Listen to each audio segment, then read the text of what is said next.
WhatsApp mind to muscle family, मैं हूं अंकित और आपका स्वागत है एक और पावर पैक एपिसोड में। आज का वीडियो है उन लोगों के लिए जो बॉडी बिल्डिंग को सीरियसली फॉलो करते हैं और क्लासिक फिजिक की आर्ट को अप्रिशिएट करते हैं। इंडिया में ऐसे कई एथलीट्स हैं जो क्लासिक फिजिक को अपने हार्डवर्क और डेडिकेशन से एक अलग ही लेवल पर लेके जा रहे हैं। आज हम बात करने जा रहे हैं ऐसे ही एथलीट्स की। So let's start top 10 classic physique athletes in India.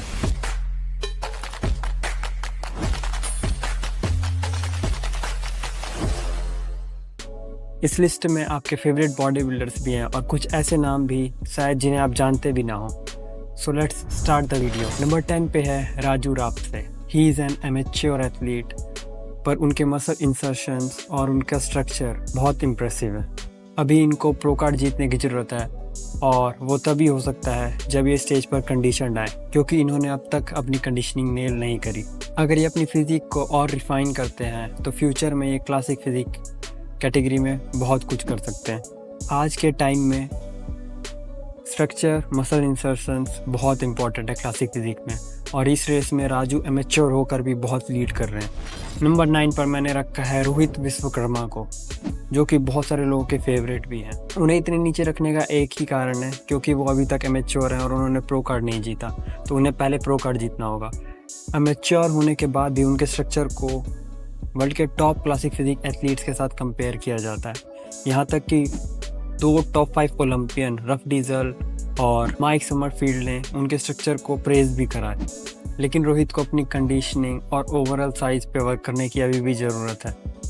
He is one of the best poser when it comes to classic physique. अगर ये अपनी फिजिक को नेक्स्ट लेवल पर लेकर जाते हैं तो ये इंडिया के बेस्ट क्लासिक फिजिक एथलीट्स में शामिल हो सकते हैं। नंबर 8 पे मैंने रखा है IFBB प्रो सनी शर्मा को। ये स्टेज पर हर बार अपनी कंडीशनिंग नेल करते हैं, लेकिन उन्हें अपने लेग्स पर थोड़ा और साइज ऐड करने की ज़रूरत है। उनका नैरो क्लेविकल और उनके हाई लैट्स इंसर्शंस उनके फ्रंट पोज को थोड़ा वीक बनाते हैं, लेकिन उनका फोकस और उनका डेडिकेशन उन्हें डेफिनेटली आगे लेके जा रहे हैं। अगर वो अपनी वीकनेस को एड्रेस करते हैं तो उन्हें टॉप कंपेटिटर्स के साथ कंपेयर किया जा सकता है। नंबर 7 पर है चांद मंडल, जिन्होंने अपने लोअर बॉडी और अपने चेस्ट को क्लासिक फिजिक के बेस्ट एग्जांपल्स में शामिल कर दिया है। इनके साइड पोज बहुत स्ट्रॉन्ग है, लेकिन इन्हें अपने ट्रांजिशन के टाइम पे अपने स्टमक कंट्रोल पे वर्क करने की ज़रूरत है। थोड़ा एफर्ट लगाकर वो अपने लेट्स को अगर और डेवलप कर लेते हैं तो इनकी ओवरऑल एस्थेटिक्स बहुत ज़्यादा इम्प्रूव हो जाएगी। नंबर 6 पे मैंने रखा है सुमीत गिल को। Sumeet Gill is one of the best because of his posing and his wide clavicle. मैं पर्सनली इनके माइंडसेट का बहुत बड़ा फ़ैन हूँ, क्योंकि ये हमेशा क्रिटिसिज्म को सुनते हैं और उस पर वर्क करके अगली बार जब ये स्टेज पर चढ़ते हैं तो हमेशा इम्प्रूव होकर आते हैं। लेकिन इनकी थिक स्किन इनके लिए थोड़ा प्रॉब्लम क्रिएट करती है, क्योंकि थिक स्किन की वजह से इनके डीप सेपरेशंस इनकी बॉडी में नहीं दिखते, खास करके इनके लेग्स में और क्वाड्स में। पर टाइम के साथ साथ क्या पता ये भी सही हो जाए और हम उनके लेग्स में और डीप सेपरेशंस देख पाएँ। नंबर 5 पे मैंने रखा है दीपक नंदा AKA इंडियन रॉक। इनका नाम आपने ज़रूर सुना होगा अगर आप इंडियन बॉडी बिल्डिंग को क्लोजली फॉलो करते हैं तो। इनकी पोजिंग बहुत इनोवेटिव होती है, ये हमेशा कोई ना कोई नया पोज इनोवेट करके लाते रहते हैं। इनका पैशन पोजिंग को लेकर इनकी हर एक परफॉर्मेंस में दिखता है जब भी ये स्टेज पर चढ़ते हैं। उनके फ्रंट पोज काफ़ी इम्प्रेसिव हैं, खासकर उनके क्लासिक पोज। उनके थिन स्किन की वजह से उनका हर एक मसल फाइबर दिखता है जब वो फ्लेक्स करते हैं। उनके एब्स बहुत ही टॉप नॉच हैं। दीपक को अपने लेग्स पे वर्क करने की ज़रूरत है, क्वाड्स, हैमस्ट्रिंग और ग्लूट्स तीनों पर ही, और उनके बैक पोजेस पर भी। उन्हें कंसिस्टेंटली पोडियम पर फिनिश करना है। नंबर 4 पर मैंने रखा है अरविंद स्पार्टिकस को। इनके फ्रंट पोज में कोई भी वीकनेस नहीं है, इनके पास मसल मास भी बहुत है। इनके लेग में इंजरी होने के बावजूद भी उन्होंने अच्छा खासा मसल मास अपने लेग में होल्ड कर रखा है और शायद वो उसे इम्प्रूव भी कर रहे हैं। लेकिन उन्हें उनके लेग्स में अभी भी सेपरेशन की कमी है, शायद वो टाइम के साथ साथ फिक्स हो जाए। उनके बैक पोज में साइज़ की ज़रूरत है, खासकर लोअर बॉडी में, ग्लूट्स और हैमस्ट्रिंग में। उनकी बैक बहुत थिक है, जैसा कि आप इस इमेज में देख सकते हैं। क्लासिक फिजिक की one of the best back Fabio junior के साथ में वो खड़े हैं और फिर भी उनकी बैक उनके सामने बहुत थिक लग रही है। पोजिंग की वजह से जो उनकी लोअर बैक है वो ज़्यादा ही थिक लग रही है। अगर वो वर्ल्ड के बेस्ट के बीच में खड़ा होना चाहते हैं तो उन्हें अपने बैक पोज को फिक्स करना होगा। जहाँ तक मुझे लगता है उनके बैक पोज में जो उनकी लोअर बैक थिक लगती है वो इस वजह से है क्योंकि वो हैम्स, ग्लूट्स और लोअर बैक को एक साथ फ्लेक्स करने की कोशिश करते हैं। वो अपने पेल्विक को ज़्यादा ही टिल्ट कर देते हैं। उन्हें एक सही एंगल ढूंढना होगा जिससे उनकी लोअर बैक वाइड ना लगे और उनके ग्लूट्स, हैम्स और लोअर बैक तीनों ही फ्लेक्स हो सकें। नंबर 3 पे मैंने रखा है एक न्यू कमर, मोहम्मद आरिफ को। इन्हें लोग ही मैन के नाम से भी जानते हैं। ये अभी नए नए IFBB प्रो बने हैं 2023 के दिल्ली प्रो क्वालिफायर में। इनके पास इंडिया का one of the best structure है। इनके पास हाइट भी है, स्ट्रक्चर भी है और इनके मसल इंसर्शन भी बहुत अच्छे हैं। बस इन्हें अपने टॉलर फ्रेम को फिल करने के लिए थोड़ा और साइज़ चाहिए। अगर आपने इनका 3x4 twisted back double bicep देखा हो तो ये इंडिया का वन ऑफ द बेस्ट है। ही जस्ट नीड टाइम जिसमें वो अपने मसल मास इंप्रूव कर सके और अपने टॉलर फ्रेम को फिल कर सके और ये इंडिया के क्लासिक फिजिक लैंडस्केप को पूरी तरह से रीडिफाइन कर सकते हैं। नंबर 2 पर मैंने रखा है आनंद यादव को, जिनके पास स्ट्रक्चर और फ्लो और पोजिंग का एक रेयर कॉम्बिनेशन है।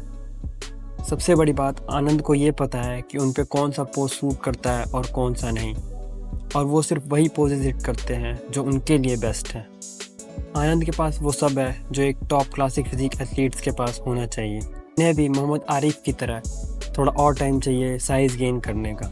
अगले कुछ सालों में आनंद इजीली इंडिया के टॉप एथलीट्स में शामिल हो सकते हैं। इससे पहले हम नंबर 1 पर जाएं, there are some honourable mentions. इस लिस्ट में सबको शामिल करना मुश्किल था, पर कुछ एथलीट्स हैं जो इस वीडियो में ऑनरेबल मेंशन डिजर्व करते हैं। पहला ऑनरेबल मेंशन है दानिश कुमार। इनके पास one of the best physique है, पर मैंने इनको इस लिस्ट में इसलिए नहीं रखा क्योंकि इन्होंने अपने प्रो कार्ड जीतने के बाद एक बार भी कम्पीट नहीं करा और हाल फिलहाल में इन्होंने कोई अपडेट भी नहीं डाली जिससे हमें यह लगे कि ये किसी आने वाले शो में कम्पीट करने वाले हैं। नंबर 2 पर मैंने रखा है राहुल RS को। सच बोलूँ तो इनमें कोई भी वीकनेस नहीं है। इनके पास स्ट्रक्चर भी है, सिमेट्री भी है, साइज़ भी है, कंडीशनिंग भी है, सब कुछ।